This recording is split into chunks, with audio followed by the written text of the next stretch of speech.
DTP is not a new thing. DTP itself is a concept that was designed by the Commission to help it understand the needs of Europe in various industries. So there's a definition of DTP that is in place, and you're going to see in a few minutes there's about 36 of them in place in Europe.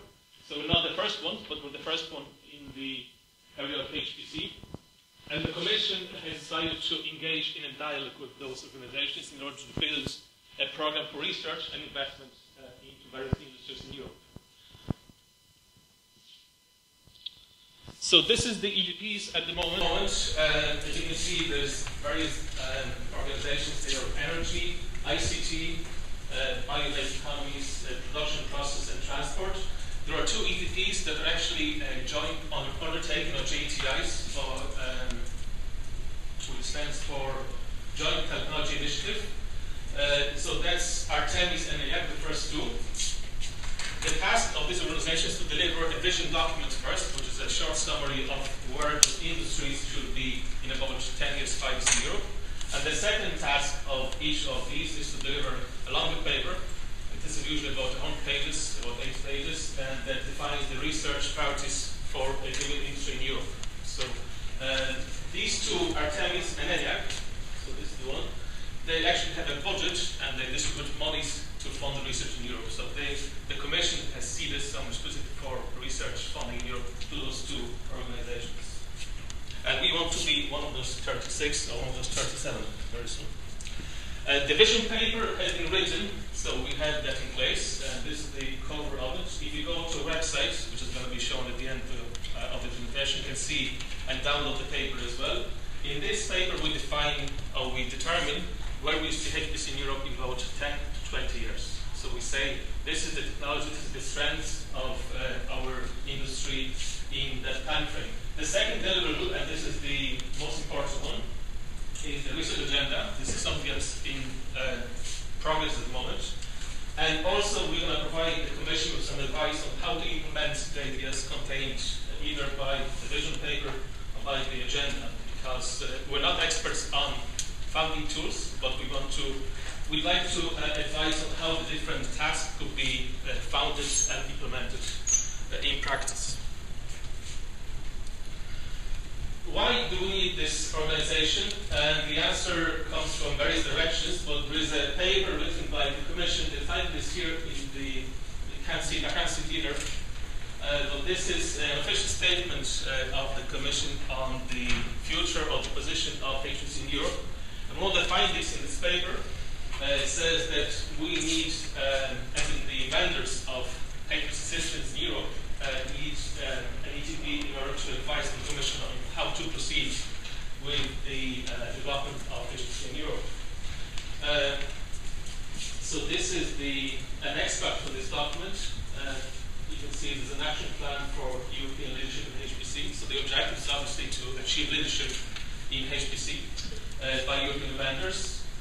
And this is the statement saying that we do need some level of coordination in research in order to achieve a critical mass in Europe. So the objective of the ETP is to develop a sustainable European HPC industry. So this is something that we can't achieve on our own. Obviously, we can't just go and build a number of companies or systems, but we can participate in this process. We know that this ecosystem is key to realize the full potential of HPC in Europe. We, in the ETP, we have representation of various industry stakeholders in Europe.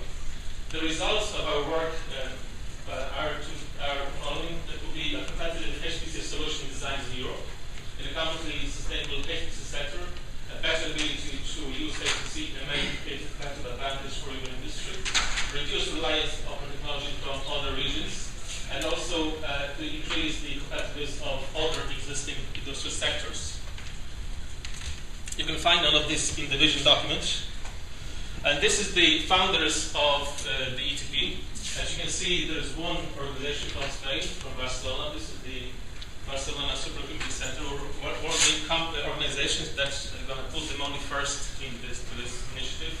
And we've been working along together with the other companies here, to establish HPC. You can see there is also Bull, there's Eurotech, and there's Intel, there's IBM, and there's a number of smaller companies such as ARM, Alinea, there's CAPS as well, and Zyratex, and ST. But also there are other research centers from, for example, from Germany, such as Jülich and LRZ, Fraunhofer, the CA from France, from New Paris, and the Cineca from Italy. So this is DTP at the moment. We have another new member, who is not a founding member, that's a company from Maxter from the UK, and we have a number of applications from other companies or organizations who want to join, but they have not been approved yet. DTP is organized according to Dutch law, so it's going to be a Dutch association. We're going to operate in Holland. It's open to membership to other members, obviously, so we can invite other members to join as well. At the moment, the steering board has 15 seats, and that's 5 research centers, so that's the ESC and the rest of them. There's 3 smaller companies, that's CAPS, Alinea, and Zyratex.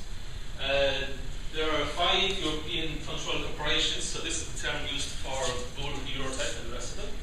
And there's 2 international players, and that would be IBM and Intel. We have 1 chairman, we have 2 vice chairmen. There's 1 vice chairman dealing with PRACE, and the other responsible for HPC development. And there's also treasurer, secretary, and there's virtual office in place. This means there's 5 people working as a kind of administration of organization in various places in Europe. And one of them, there's another person in Italy, Germany, France, and that's it. There's no one in the UK. Obviously, we're looking for members to join our organization, and the following companies or organizations can join to potentially be members. First of all, technology providers. So if you manufacture HPC solutions or something that's used in HPC systems, you can join. We invite ISVs as well. We're looking for users in order to get their input and to let them influence the agenda. We're looking for research centers involved in HPC research. So in the research center that does research in HPC, they should become a member as well. And then we're looking for applications from computing centers working on HPC technologies or innovative systems, HPC systems.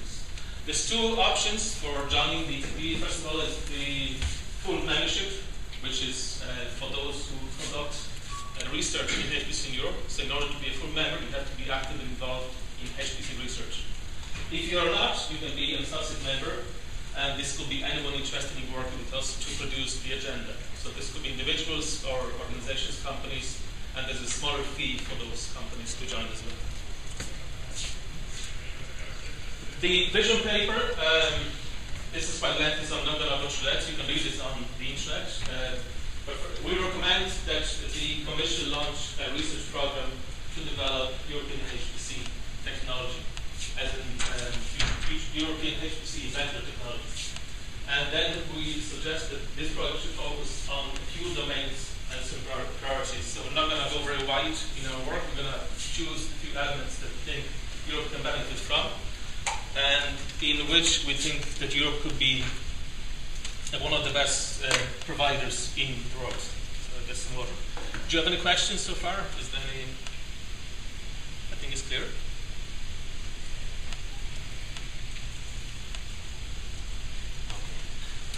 The agenda. So this is the main output of our work.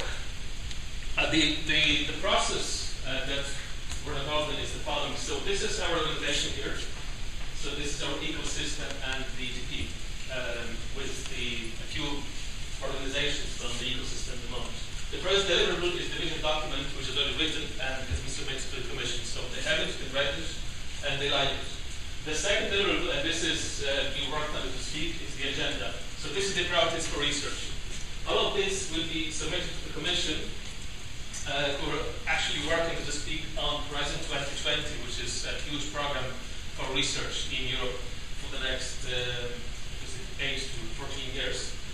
And based on this, the Commission is going to define the contents of their research programs, and this is going to be manifested through a number of cost proposals. For example, there's a few types of research programs, but this is the most common one. Basically, this is to advise the Commission where the money should go to, the Commission does have to listen to it. They don't have to. They just say they would. This is Horizon 2020. As you can see, there's three pillars to that. There is the societal challenges. I think that we do in the needs to be linked to addressing one of these. And this would be health, food security, energy, transportation, materials, and society. So this is quite small. And then we have the industrial leadership and competitive parameters group. So I think most of our input will go into this area. And then we have excellence in science, which is something like future and emerging technologies, skills and career development, and research and structures, which is PRACE, for example. So our input is going to go into one of these three buckets, and I think the majority of it is going to go into this. So you can expect a lot of input from ETP in industrial technologies. Are you familiar with this Horizon 2020 program? Is it a yes or no? No. The main topics, you saw this before, so this is the main areas that we have identified so far. So this is not final, this is work in progress. As you can see, there is 4 groups that are kind of system related or stack related, so to say. So we're going to work on architecture, software, programming environment, and usage models. And then there's a few concepts that kind of touch on every single element of HPC system. So we're going to deal with energy efficiency, extreme parallelism, resiliency, input and output compute and storage balance, big data, and new HPC delivery methods.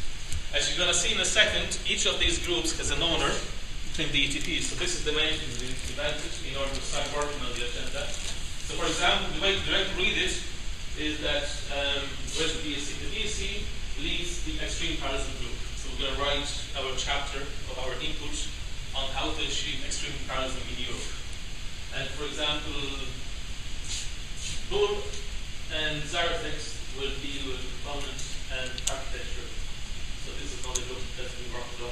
This is still in progress. We have to wait for this agenda another few months because obviously it's a lot of work, a lot of interaction. You can see there is 10 different groups and there's plenty of overlap, plenty of differences. So we do this through a number of workshops. There is one workshop planned in October in which we're going to listen to the voice of end users. There was one already in June in which we exchanged our ideas. So there's a number of events that will take place. And obviously, any organization is interested and who might also be interested in becoming a member of the ETP are invited to join and contact us and get involved in this work. We have issued a document on our relationship with PRACE. So the basic idea is that PRACE is responsible for the infrastructure, and we were responsible for the development of HPC technologies in Europe. There's a difference there. So PRACE is on the user side, we are on the provision side. This document is also available from the ETP if you're interested. The next steps is the agenda, which is going to be prepared by the end of the year. We're going to look for new members, so if you're interested, please let us know. We're going to have a meeting with the commissioner that's going to take place on the 27th of September. So we, as the founding members, are going to go to the commission to show our interest and express our commitment. And as I said, the SRA is going to be published in December, and then we'll have a new board elected in next year in September because the current board is temporary. This is the founding members of the organization. If you want to become a member, what would you do is, first of all, you can participate in this new initiative to define the strategy for HPC technology development in Europe. You can share ideas with others within the group, within the ETP. You can influence the agenda, which is an important document. You can connect with other stakeholders to pool your resources to join their efforts. You can anticipate some evolutions in this technology that might be related to activity. And you increase the visibility of organization in our ecosystem. We have a website. So this is ep4hpc.eu. Thank you very much. Is there any questions?